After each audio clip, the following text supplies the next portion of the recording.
Well, thank you everybody for coming out tonight. I'm really excited to talk to all of you about this. This is something that maybe I've had a conversation with some of you about before. It's a great tool to improve your health, so I hope that you guys have as much fun as I know I'm going to have tonight with it. I also have a little bit of a heavy heart tonight. Yesterday my wife's grandmother passed away, and we got a call in the morning she passed away. It wasn't unexpected. She stopped eating and drinking a few days ago, and you know, she lasted a couple of days and then she passed on. And everybody's doing okay. The point I wanted to make in this is there's a good example in here related to some of the things Dr. Mills was just talking about. Her grandmother was, I believe, 83, and she has a sister who's 84, maybe going on 85 right now. Sister's still living. You know, her and my wife's grandmother passed away yesterday morning, and as you know, she died at 83, but she mentally, you know, she was very senile for probably 5 or 6 years. Even prior to that, she was in a home. Her sister, on the other hand, the older of the two, is very lucid. She walks every day.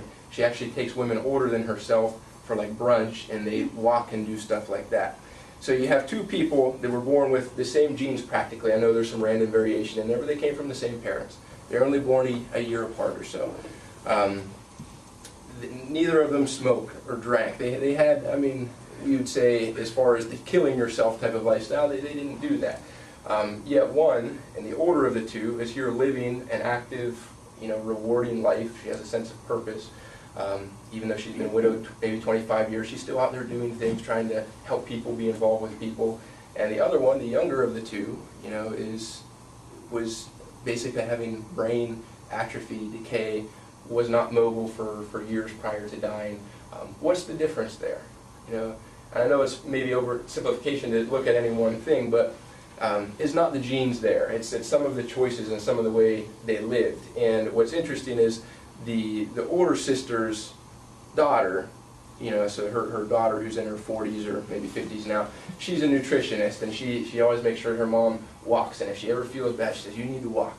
You know, if you're not feeling good, it's because you're not walking, you're not getting activity in there. And she says, you know, she's always right. I always feel better when I go walk.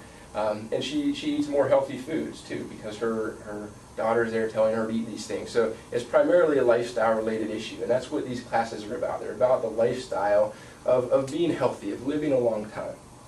And I don't know, whoever was in here to get adjusted in the last week, you might have seen some that Dr. Mills had on that whiteboard over there about if you knew you were going to live to 100 years old, what would you want your quality of life to be like then?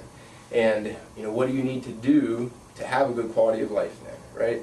What's the difference in, and somebody said something about an infomercial here, you know, what's the difference in a guy like Jack LaLanne, who died at whatever, 96 or 98, who was at 70 having his hands handcuffed to a boat and swimming and pulling it across the San Francisco Channel there? I mean, why was he, you know, there's things that you do, there's a part of a lifestyle here that those people who are living a long time are doing consistently. So juicing fits in with that.